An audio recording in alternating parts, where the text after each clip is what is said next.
Next to water, it's the world's #1 drink. It's the primary delivery system for a very popular drug, and it was chewed before it was brewed.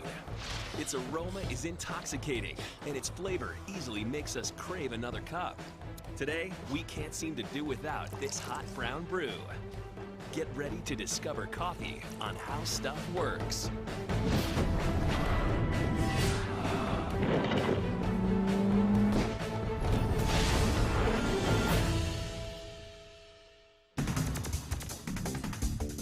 Believe it or not, the average coffee drinker in the United States downs an astonishing 1,168 cups a year. That's 73 gallons of the stuff. Whether you grab a road brew from a drive-thru, have a wonderful day and thanks for coming by, or do your Java on ice at a coffee shop, every day, tens of millions of us participate in the ritual of drinking coffee. Clears your fuzziness in the morning. It's not just a wake-up. This amazing beverage creates jobs, unites friends, keeps a modern workforce energized, and even has some health benefits. And that's with or without the caffeine. It's got complexity, it's got mystery, it's got history, and most importantly, it's got a tremendous amount of human element to it. Looks and taste can be deceiving when it comes to a cup of coffee. This is one profoundly complex beverage. And the same could be said about the beans that are the essence of its flavor. There are more than 200 different chemical compounds in a raw coffee bean.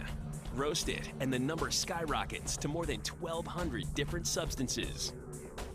It ranges from non-soluble cellulose and ash and fiber up to volatile organic acids, aromatics, waxes, oils, all of which help create the aroma and the fragrance, the taste, the mouthfeel, the sensation of coffee as you drink it. Coffee's flavor is born in the ripe red fruit or cherry of the coffee plant. The skin is bitter, but the flesh or pulp is sweet. Slimy mucilage covers the parchment husk that protects the prize inside, the 2 oblong seeds we call coffee beans. 3/4 of all cultivated coffee plants are Coffea arabica, known for its flavor and mildness. The other main commercial species is the hardier Coffea canephora or robusta, which is known to taste a bit more bitter. 70 different countries grow coffee in all tropical regions of the globe.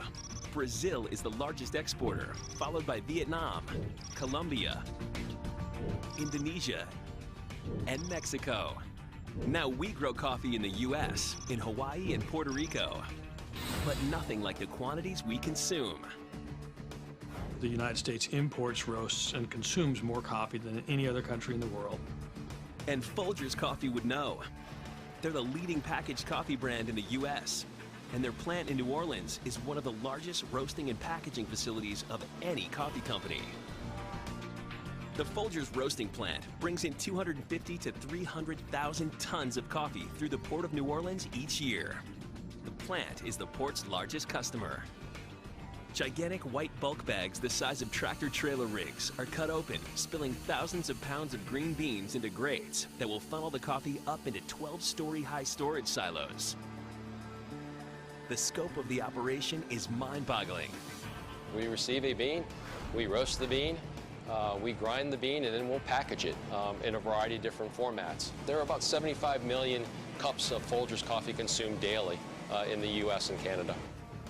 And while that sounds like a lot of Joe, globally, it's just a drop in the bucket.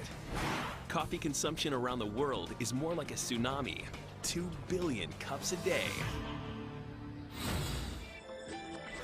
These are the 6,000-foot green slopes of the Andes Mountains in Colombia.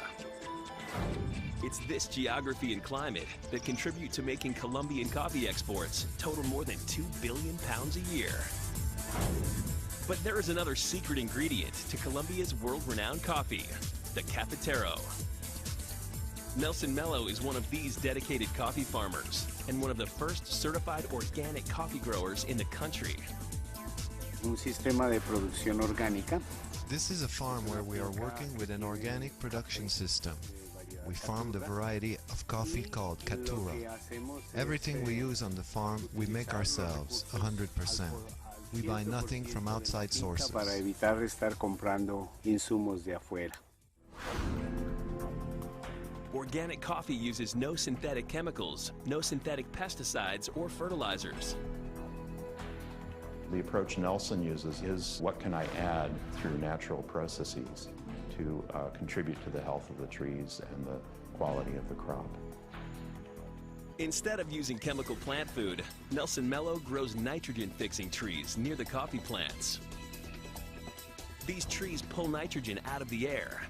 Then, with the help of microorganisms that live in their root system, the atmospheric nitrogen is converted into a free and natural fertilizer.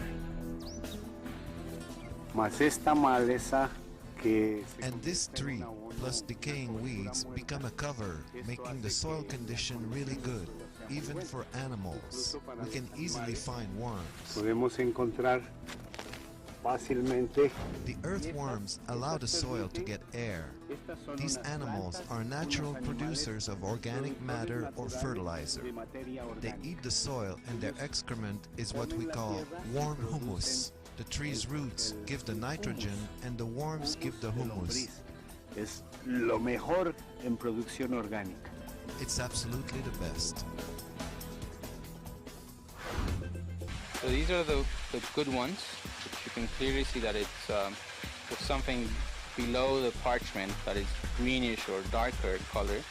And these ones are really bright yellow because there's nothing inside.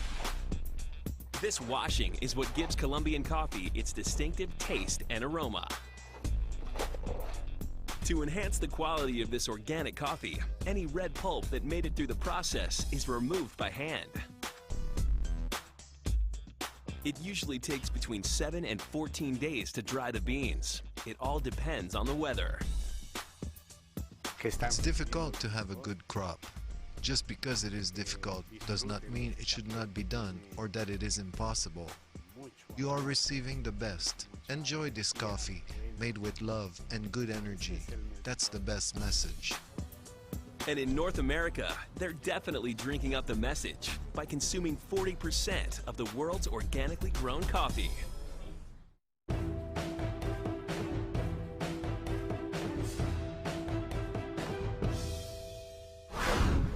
Alterra Coffee is a small specialty roaster and retailer in Milwaukee, Wisconsin. They scour the world to find the finest beans. From Colombia alone, Alterra Coffee Roasters will buy over 100,000 pounds of coffee this year to meet the demands of just our roasting for the year. Even though Milwaukee is a world away from the mountains of Colombia, this is where Nelson Mello's exceptional beans were discovered. We tasted Nelson's coffee blind on the cupping table, and we were blown away by it. A cupping table? Listen up. No one has lost their manners here. This is a cupping session. Cupping is coffee industry lingo for tasting. It's done at every step in the production of coffee, from checking arrival samples and quality control to making purchasing decisions or trying to discover a new exceptional coffee. Most cuppers carry their own custom silver slurping spoons. Some develop unique tasting techniques. But all adhere to the formal step-by-step process developed 100 years ago to systematically evaluate the coffee bean. The whole process, the ritual of cupping, is designed to give us an apples-to-apples comparison, or a level playing field, we like to say.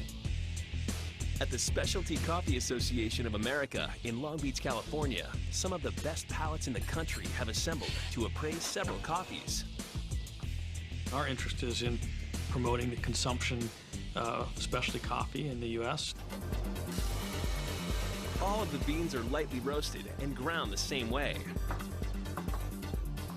First, the cuppers smell 10 grams of dry coffee to evaluate the characteristic referred to as fragrance. So we're looking for interesting and engaging aromas. We may be looking for fruits and berries, chocolate, caramel notes. Sometimes butter notes are present in the fragrance that are a good indicator of quality in coffee. They will add 6 fluid ounces of water heated to between 195 and 205 degrees Fahrenheit. The ground coffee rises to the top, forming the crust. They let the coffee seep for 4 minutes before they break the crust, releasing a burst of aroma. At that moment in time, we get a tremendous amount of information about what that coffee is going to taste like. The foam is then removed or cleaned so it doesn't coat the palate and disrupt the next step. It's everything your mom told you not to do when you're eating soup. You very vigorously suck it into your mouth, and the slurping is getting an instant registration of all tastes on all taste buds simultaneously. They also evaluate the body or tactile sensation of how the coffee feels in the mouth. And they'll revisit the cups to assess the flavor changes as the coffee cools.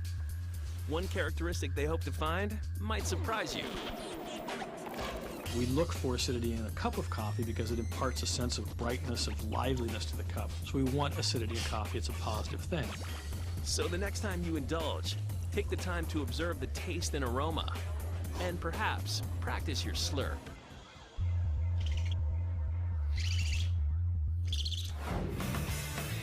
If there is one city in the U.S. synonymous with great coffee, it's Seattle, Washington. It can be argued that it all started in the Pikes Place Market District, when a small coffee roaster opened for business in 1971. Of course, the rest is history. I have a grande caramel macchiato. Today, Starbucks is the world's largest coffee chain. They purchase 352 million pounds of green coffee beans per year to go into over 100 different blends and single origin coffees.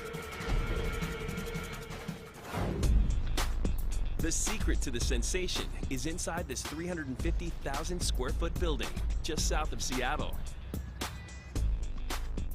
We're a coffee roaster.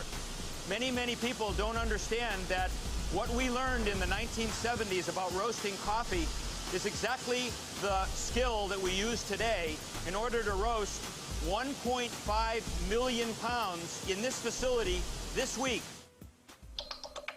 The tour of Starbucks' inner sanctum begins. Roasting and packaging coffee goes on here 24 hours a day, 7 days a week.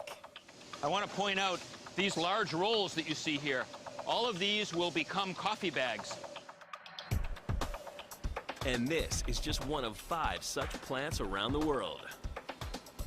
The green coffee arrives in burlap or jute bags, weighing about 132 pounds each.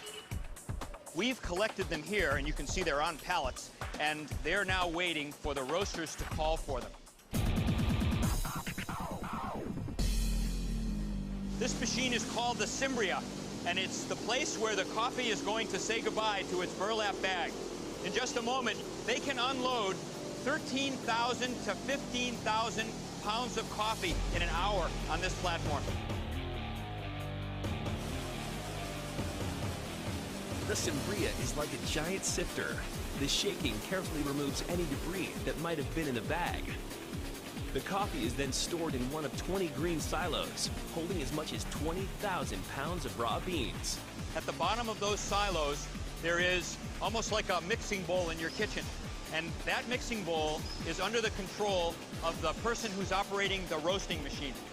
We're bringing a little of this coffee and a little of this coffee and a little of this coffee to make the blends that you enjoy. That's our secret. Now comes the magic, the roast. This machine is like an oven at home, but combine your oven with your clothes dryer. And think about the way the clothes dryer turns with the baffles on the inside.